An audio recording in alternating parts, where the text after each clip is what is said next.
Hi, everyone. Welcome into the very first episode installment of Guide to the Gridiron. Sal Capaccio here, WGR Sports Radio 550, and I'm bringing in Erik Turner from Cover-1, a collaboration. We are really happy to be with you. Erik, Yes. thank you so much for helping me out, agreeing to do this with me, and working with me on this. Oh, I mean, this is exciting, and it's a great time of year for this, right? So I kind of slow the game down a little bit, scale it back right before camp to help the knowledge of people that maybe have been watching the game for years, but also, to new people watching the game, to new Bills fans, to new NFL fans. And we're going to slow the game a little bit down on this show and kind of go over some of the basics about football. Yeah, so let's set that up and let's tell everybody exactly what we're doing and why we're doing it. So, Erik and I are going to start today and hopefully have several more episodes of getting very, very basic in football. What you do, Erik, is phenomenal. You and your team, you're very knowledgeable about football. You go really in depth on X's and O's Hmm. and different fronts and schemes and things like that. We're going to take it way back and we're going to really explain literally like who a wide receiver is, who a tight end is, Right. but then Yeah. go over, especially in this episode, the very first episode, what the difference is between, let's say, an X receiver and a Y receiver, or a Y, a tight end, or a flanker. And we're going to Hmm. break down the positions, what their roles are. And as we go forward, how about on the defensive side? What's a three technique? What's a five technique? Things like that. Little things that I think people don't really want to ask sometimes because they feel like, oh, I'm an Mm. idiot if I ask this question. Or I think sometimes it's just on us a lot of times that we're talking about things that we assume people know, but they Right. don't know, right? Which is, Yeah. I think, a big part of why we want to do this to make sure that everyone can feel like they're in a comfortable space learning about and talking about football. Yeah, and I think that's the key, right? Because when the season starts and the bullets are flying and we're breaking down film at Cover 1, you're talking about football on the radio or on the sideline. A lot of times we throw out a ton of jargon and we kind of get ahead of ourselves when we're trying to really cater this content to the average fan, the average Joe watching the game, and trying to again slow that game down a little bit. And so I think a show like this, a series like this, is great for those type of people that sometimes we talk over their head because we're just in the thick of it, and to us it comes to second nature. And so that's what's so exciting about this. This is why we started Cover 1. I'm sure this is a big reason why you went into this business. And so it's going to be very exciting to kind of slow things down for the average fan and to new fans of the game.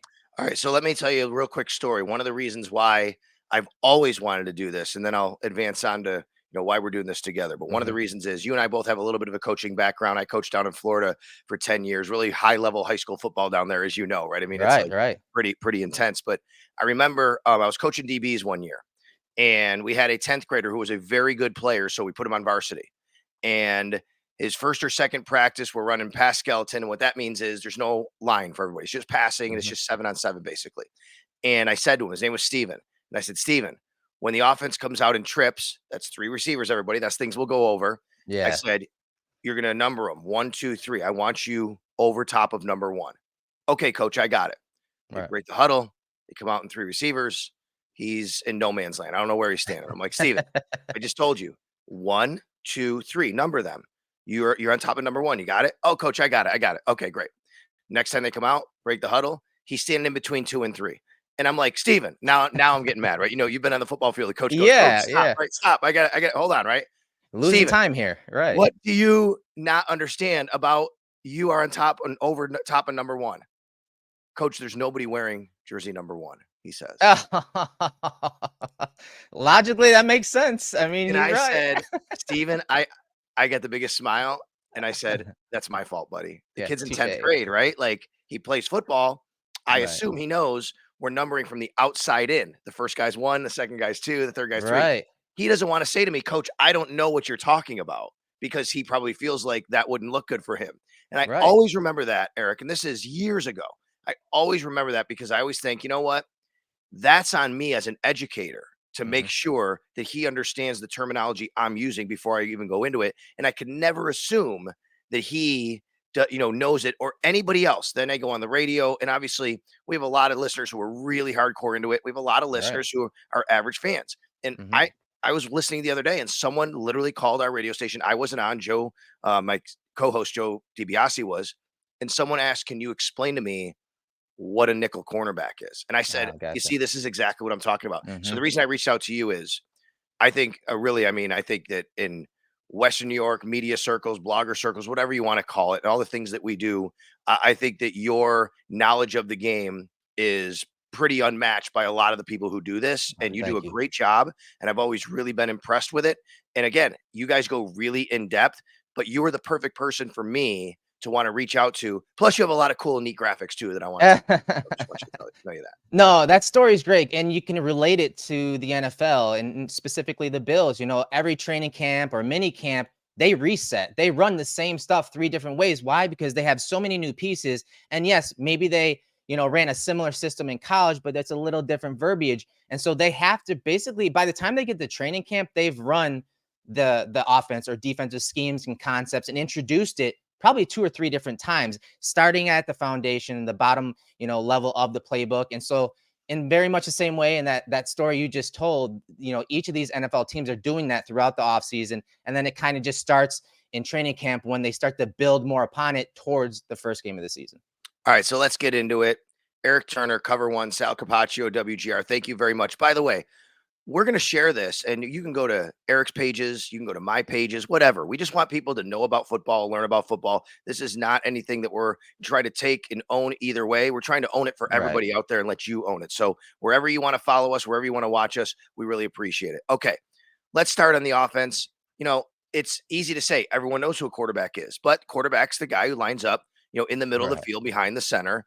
And then there's a running back either next to or behind the quarterback. And then you have 5 offensive linemen. We can get into all that, but let's talk about the wide receiver position today. I think that's one that really trips up a lot of people, Erik. We often hear he's the X. We often hear Right. he's the slot receiver or he's the Z receiver. I remember playing a football game. It's like a Stratomatic type of game, and you'd have to pick those plays. It's kind of like before Madden, I guess, before we had these video Yeah. games. And my favorite play was Z Fly. I just knew there was a receiver flying down the field. I didn't know why they called Right. it Z Fly, but they called it Z Fly. So, can you walk us through what the difference is between the different wide receivers and what their terms are? Right. So I highlighted the X, and I mean, in years past, a lot of coaches would understand this as the split end, right? Because he's kind of that solo wide receiver. More importantly, he's categorized as on the line of scrimmage, and that's why the Stephon Diggs is like the Bills' X wide receiver. Ideally, he's an alpha wide receiver. So a lot of these top tier wide receivers that you're getting, 7, 10, 12 targets a game to, they're going to be that alpha X wide receiver. And this receiver is important when it comes to a little bit of everything, right? Sal, like he's on the line of scrimmage. He's that split end. He's, as you can see, he is susceptible to seeing press coverage. He's not off the line of scrimmage 1 or 2 yards. So he's going to see a lot of press coverage, especially when we're talking seeing number one corners. And so that guy has to be able to ideally run all the different types of routes, but also have um, a really good release package because there are going to be times that corner is going to be up in his face and you have to face it. You have to know how to beat the hands of that corner. And so there's not really, you can't hide as an X wide receiver, as an alpha wide receiver. The defensive coordinator and the defensive backs are all gunning for you. They're going to want to do what they can to disrupt your game. And so all of these things, when it comes to coming up to the line of scrimmage and releasing, getting into that drive phase. So when you're pushing upfield and then at the break point, because you're going to see some of the stickiest corners in the league. So the X wide receiver is ideally that alpha that has that well-rounded skill set like Stephon Diggs. How much blocking does the X wide receiver have to do, or is that just depend on play to play basis like everybody else? Yeah, it depends.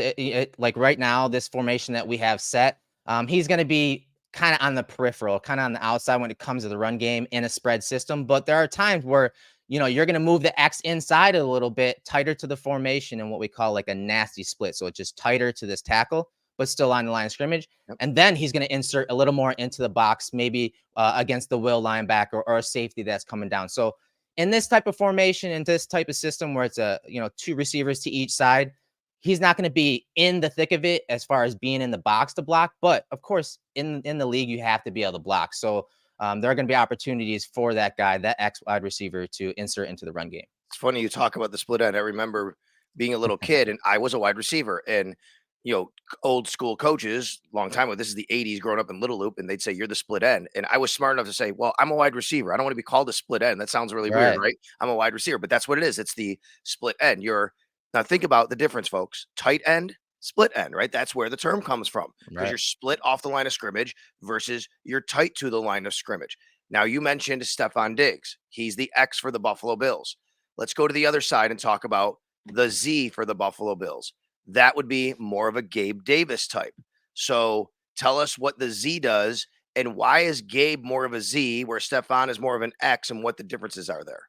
Right. And I will say, the X and Z, these positions, much like the defensive side of the ball, I mean, guys are getting better at doing a little bit of Yes. both. You always talk about the hybrid positions on defense, and we're seeing that obviously at the wide receiver level, especially with how there's a lot more 7-on-7s, and these guys there's more wide receivers on the field than ever before. So the Z is again going back to the old school football, and when we were growing up, they were basically categorized or titled as the flanker.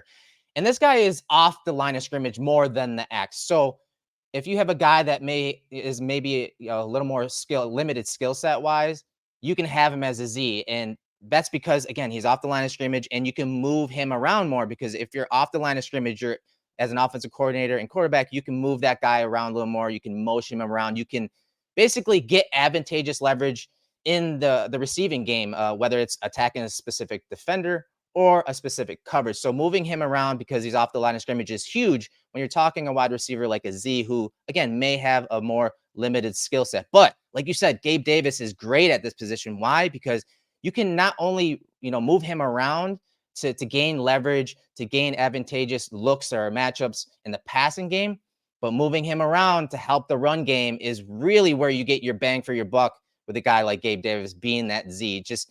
He's just a good chess piece to have because of his size and because he's one of the better wide receivers when it comes to run blocking in the league.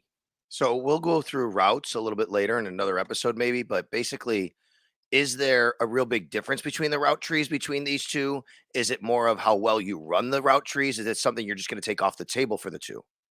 No, I think the route trees are very similar, but again, formationally, being able to move that Z, you can do some things to create advantageous leverage. And when I say that, okay, maybe you take that Z and you're motioning him into the line of scrimmage closer to the Y, that's going to force this cornerback to go into off coverage as you bring this guy in, right? Love Because it. you can't, if you bring in him like right off here, he can't just go right onto the line of scrimmage off the DN. He's going to play off a little bit. So you just gained even more separation to set up the route, whether you're running an in-breaking, out-breaking route there. So again, you get a little more leeway and some chess piece advantages as that Z. But a lot of times you're running similar type routes, but you're just needing to create a little more leverage for that Z for that flanker.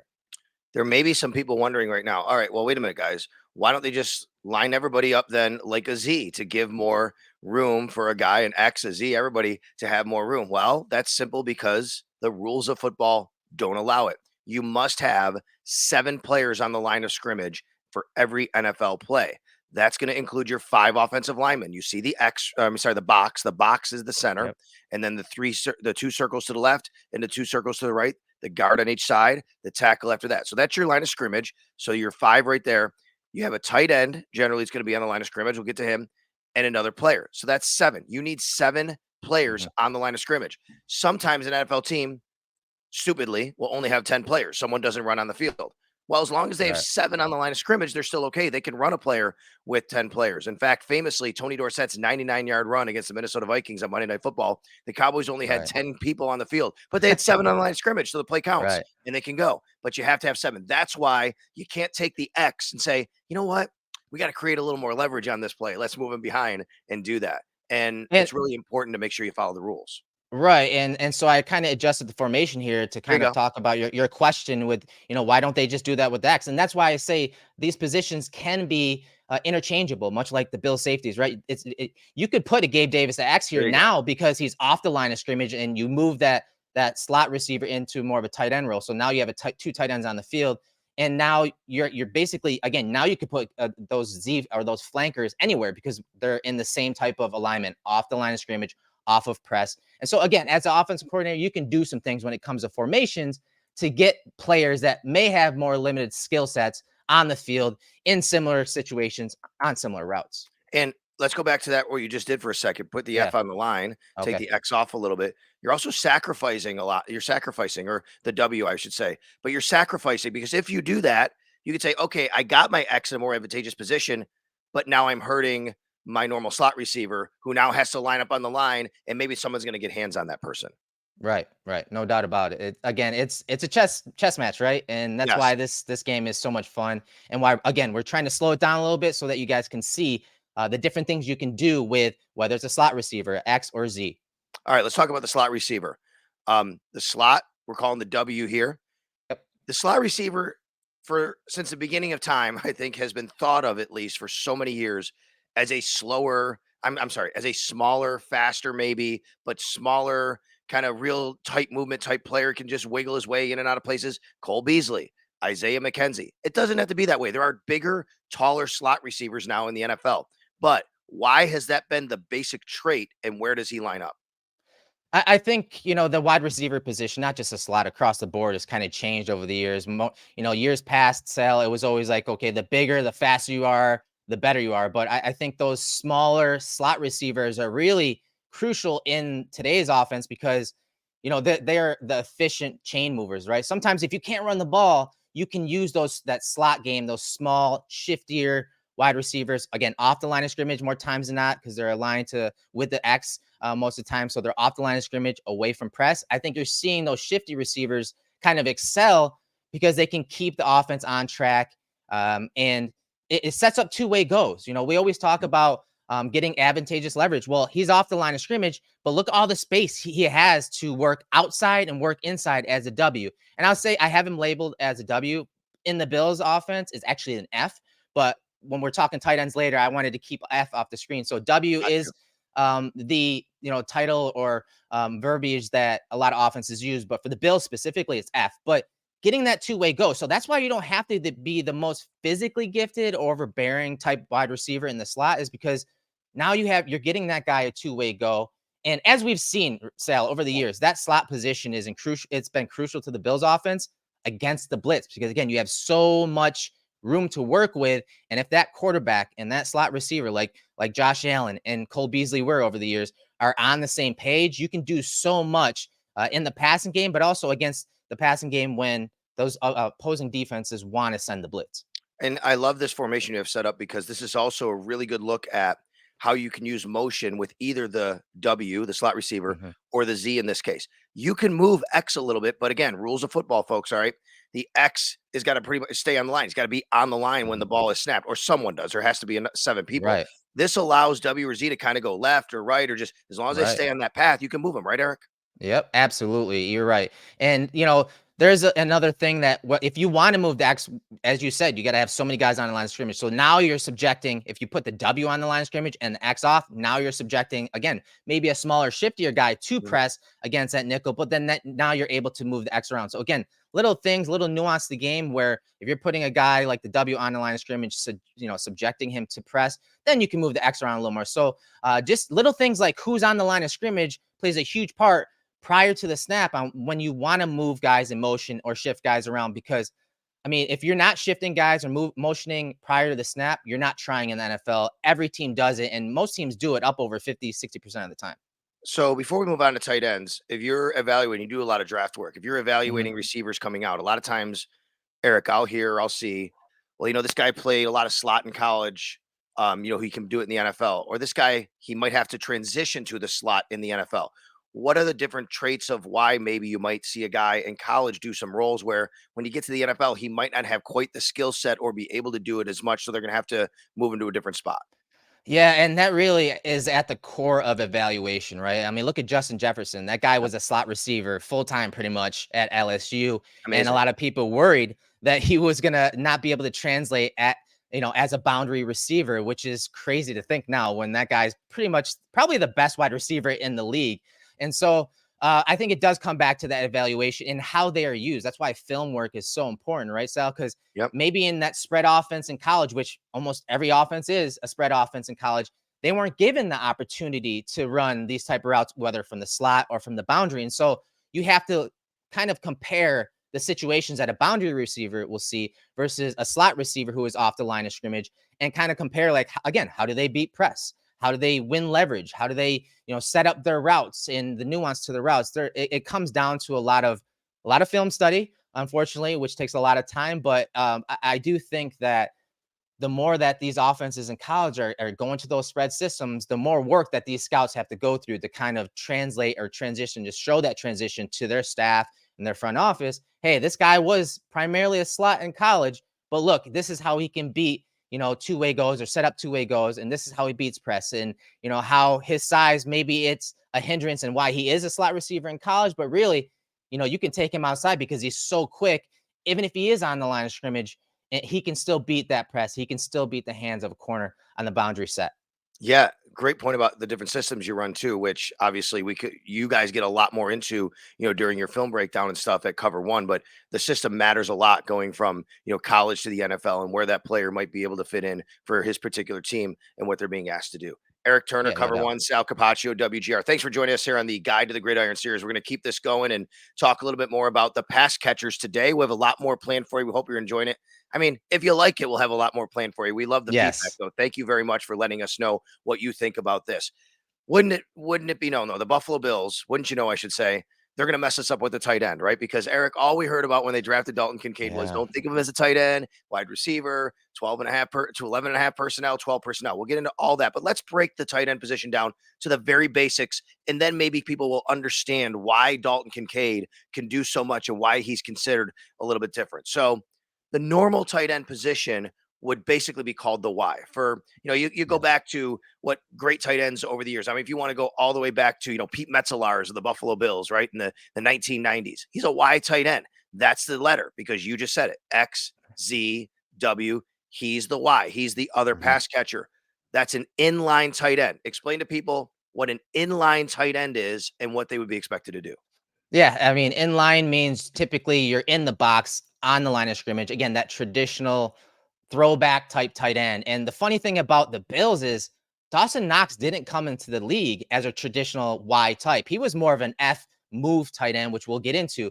A guy that was a lot of times off the line of scrimmage and moved around, detached from the formation. But a Y tight end traditionally is attached to the formation on the line of scrimmage, in the box, especially when we're talking the run game. And this is a guy that has to have a pretty well balanced skill set when it comes to not just catching the ball, but being in line in the box. You're going to be a huge part of the run game and blocking and picking up defensive ends, defensive tackles, linebackers, or safeties dropping into the box.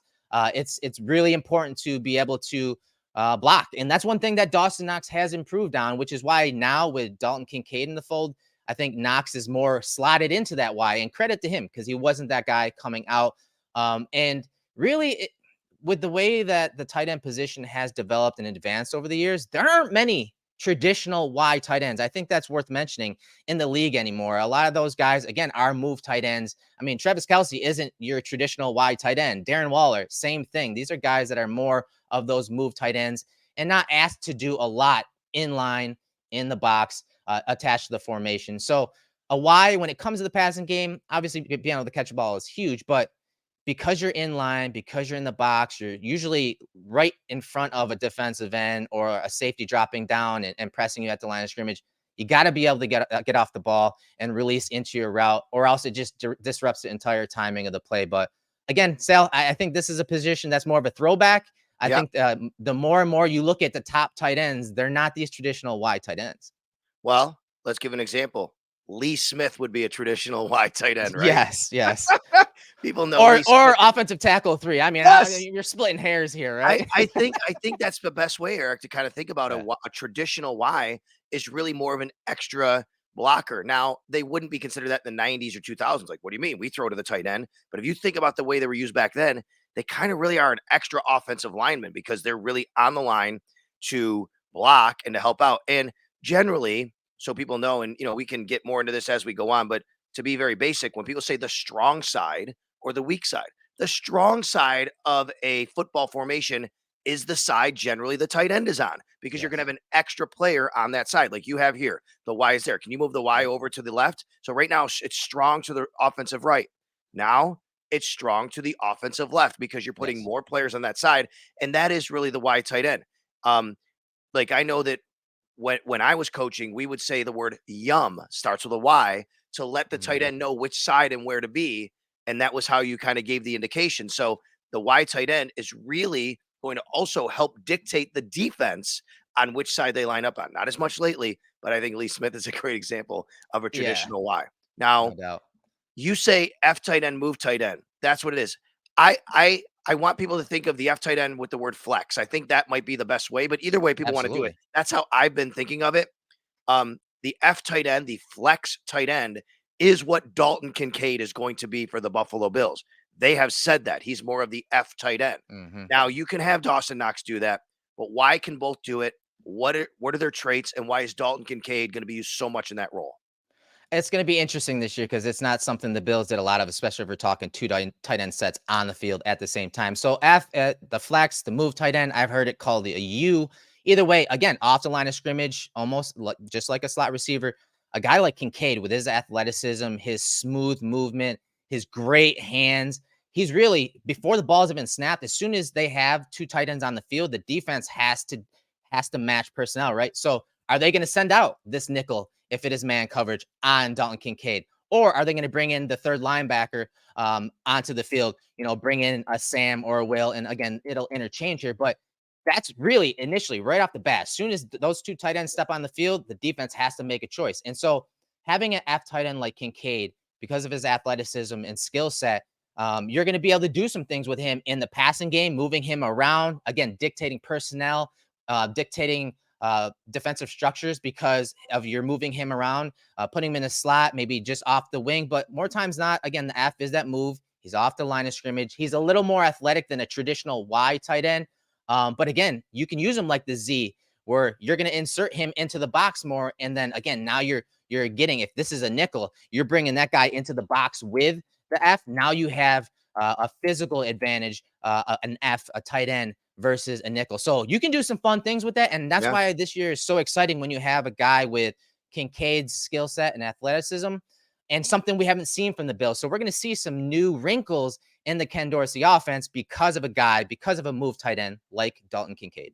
We're going to get into the personnel packages the next time we talk so people know why Brandon Beane said 11 and a half. What is 12? What is 11? All that kind of stuff. But what's interesting here is you used earlier the example of the flanker being on the line and the X coming down. You could do this here as well. You could take the F Mhm. tight end. You could move that person on the line. Maybe they come out, they're lined up off the line, Right. and then they comes up on the line. And what happens to the X? The X can step back. There you go. There's your 7 on the line. And now you have X and Z both able to move. And you have two tight ends coming at you from either side.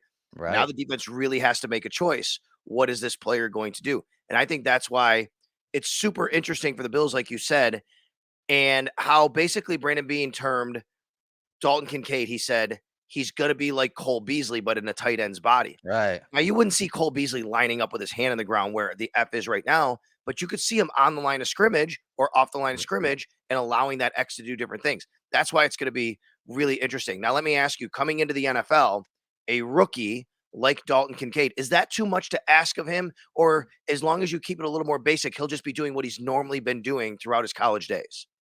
Right. Yeah. I think specifically for Kincaid, not because if you get into the conversation about tight ends and transitioning to the NFL, Right. it's a slow transition generally. But given what Kincaid did in college, you could see a little smoother transition for him. Again, when you talk about the Bills offense from that slot position and the option routes that they used with Cole Beasley, Isaiah McKenzie, and some of the slot receivers, Kincaid on his film, you saw that every game, almost every other rep, he's running those type of choice, leverage, option read type routes. And so you could see him functioning in the very same way in the passing game.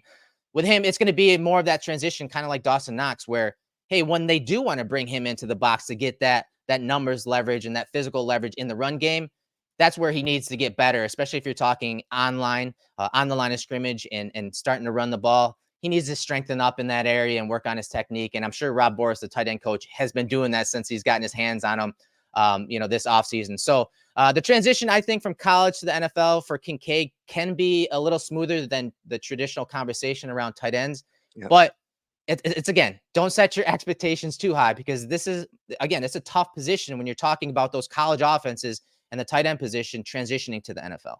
All right, let's wrap this one up with one more position that can go out, catch passes. We know the running back can. There's also another position we call the H back that can be Right. really a mix of all of this. Tight end, running back can do a lot of stuff. This is Reggie Gilliam for the Buffalo Bills. What is the role? Where do they line up? How can they be used? Right. And so, as you guys saw from the top, I had it labeled H, and that's more tech. Generally, that's your H back, that's your tailback. But for this part of the conversation, we're talking tight ends.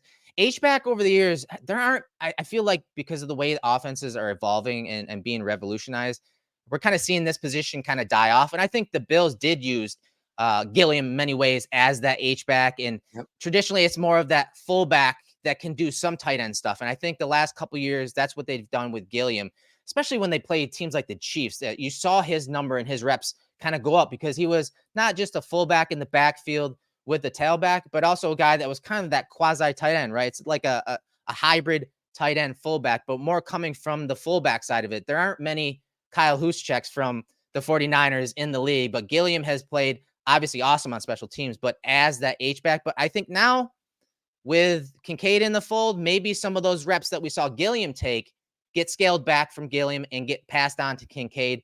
And traditionally, the H back is going to be that guy again, that fullback tight end hybrid that is used when an offense wants to do 21 personnel, which is we're going to do another show. So 2 running backs, 1 tight end. So one of those running backs is the H back, is kind of that fullback. It'll be interesting to see how not only Ken Dorsey uses Kincaid versus Gilliam, but also how defenses defend it. Yeah, I agree with that. I've talked with defensive coaches and asked them, like, when a guy like Gilliam is on the field, they said they just treat it as regular. It's regular. So you Mhm. kind of have to just treat him like a regular running back. But Right. now if that's the case, he can go out. You're not matching him up necessarily with a nickel corner, but if he would Mhm. now flexes out, he might have an advantage against a slower linebacker. And maybe that's a Right. game plan thing the Bills could use. And they say, hey, we can flex out a guy like Reggie Gilliam here. We think we have an advantage. He can run past somebody who's going to try and be covering him a little bit. He can become like a slot receiver in your graphic here. Right. And again, more times than not, that H back is going to be inserting into the run game or the play action game. That's one thing the Yep. Bills did a lot of when Gilliam was in the game is, they would kind of keep him in as that 6 offensive lineman, stay in the block, whether he is in the wing or whatever, off of play action. Just an extra blocker so they can push the ball down the field. So yeah, there are some different things you can do formationally and also concept wise when you're talking the run game and the play action game. All right. I think that's pretty good for this first episode, but you Yeah, tell me, is there absolutely. anything we didn't cover there? I think we went over a lot of stuff. No, that was definitely fun. Again, and this is a good refresher, not just for you guys, but for us. Again, going Yes. into camp, camp's right Yes. around the corner in a few days. And so we want to, leave us your comments, what you want us to cover. Smash the like buttons on the channels and leave us a comment on, what you want us to do in future episodes or for this series. Because if this picks up some exposure and traffic, guys, if you love this stuff like we do, we're going to keep spitting it out for you. So we appreciate everyone joining us today. And where can everybody find you and your channel to find this? Right. So on social media, it's at Cover1. And then we have a website, obviously, that we do a lot of written work on at cover1.football. All right. And of course, you can follow me on Twitter at Sal Sports. You can hear me on WGR Sports Radio 550 every day in the Extra Point Show. I'll be at camp on the field. Like, it's literally like practices during my show. So I'll be giving reports from the field on what's going on. We can't report exactly, where Right. people are lining up. We'll let everybody know kind of what they're going through on practice, but I'll do that. And then of course, my YouTube channel is at Sal Sports, just like it is on Twitter. So people can find this. And again, Eric and I don't care where you find it. We just want you to watch. We just want you to, absorb what we're helping out with here and help everybody learn the game at the basic level and not feel bad about not knowing something. So whether that's the Cover-1 YouTube channel, Yep. my YouTube channel at Sal Sports, just go and comment on it. Let us know. Tweet us. Let us know what you want to hear about.